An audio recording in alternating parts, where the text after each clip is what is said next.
اللہ اکبر اللہ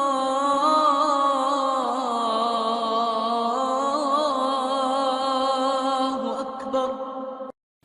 کامیاب زندگی اور سعادت کی زندگی گزارنے کے لیے سب سے پہلا اصول یہ ہے المداومۃ علی الفرائض، فرائض پر مداومت اور ہمیشگی، یہ میری دنیا کی لذت اور میری آخرت کی کامیابی ہے۔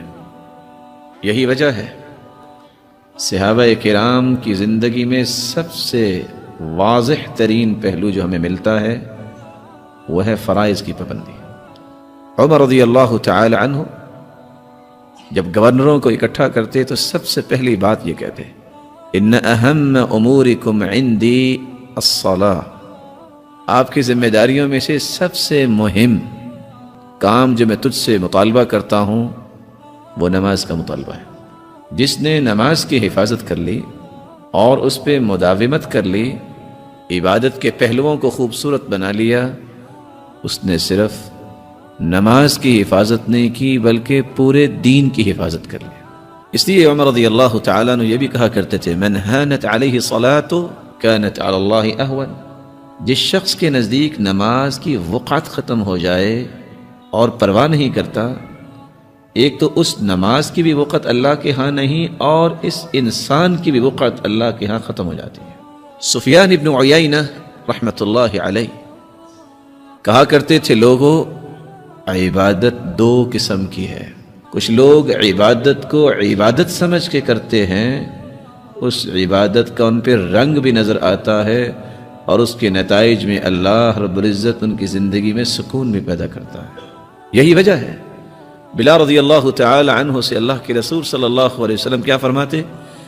ارحنا یا بلال، بلال اذان کہو، تکبیر کہو، کچھ سکون مل جائے۔ وجعلت قرۃ عینی فی الصلاۃ، میری آنکھوں کی ٹھنڈک اللہ تعالیٰ نے نماز کو بنا دیا ہے۔ اور آج اگر کوئی امام سجدہ لمبا کر دے، یا صبح کے بارے میں سنت یہ ہے کہ 60 سے 100 تک آیتیں بھی پڑھی جائیں، اگر کوئی لمبی نماز کر دے تو پیچھے کھڑا انسان بولتا تو نہیں، وہاں لفظ تھے ارحنا یا بلال، بلال کچھ سکون دیجئے، اذان کہیے۔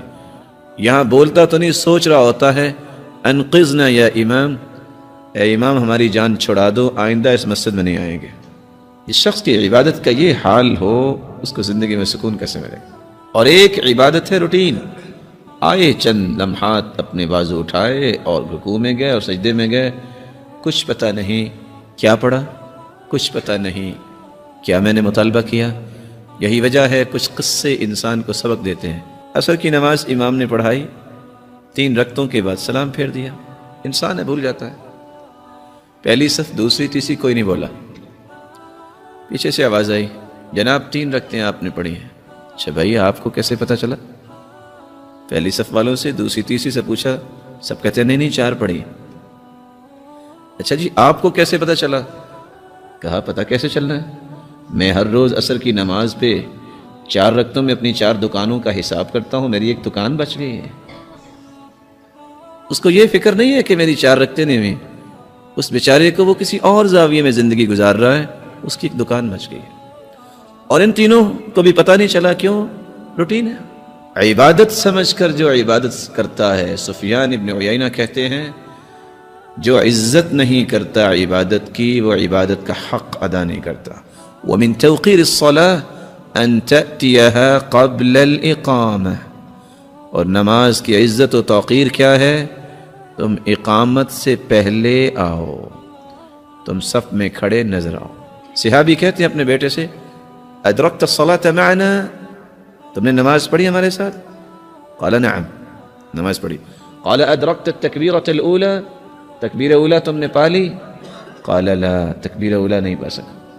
تو صحابی نے کیا کہا؟ لما فاتك منها خیر من 100 ناقہ كلها سود العیون، بیٹا اگر تم تکبیر اولا پا لیتے 100 اونٹنیاں جو سیاہ آنکھوں والی ہیں اس سے قیمتی یہ تکبیر اولا تھی۔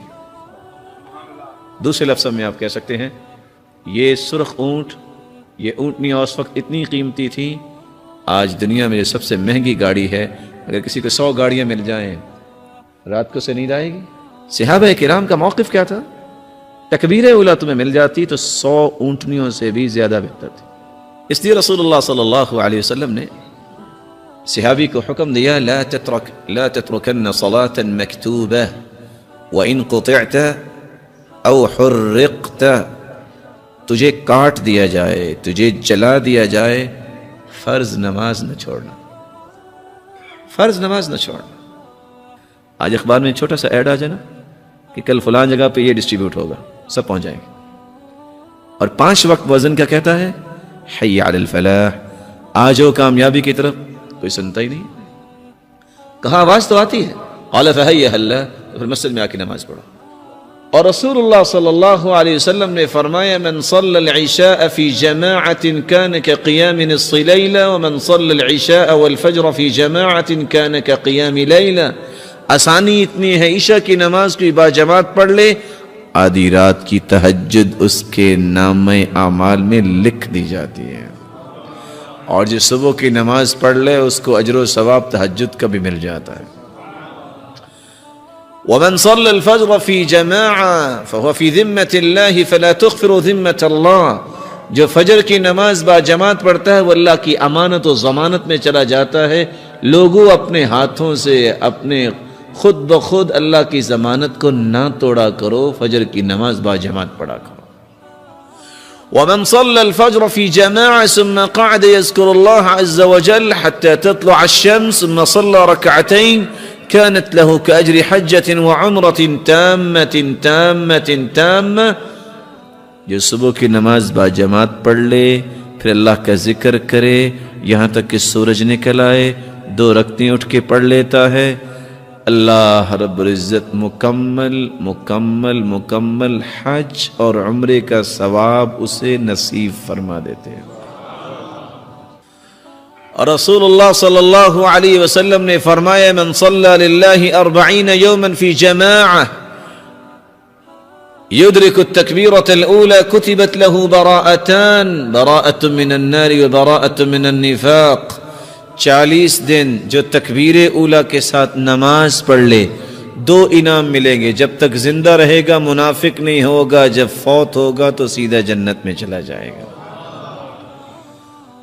من كانت همه هم الآخرة كفاه الله سائر همومه، اس لیے رسول اللہ صلی اللہ علیہ وسلم نے فرمایا، جس نے اپنی زندگی کا غم آخرت کا غم بنا لیا، اللہ کے وعدے سچے ہیں۔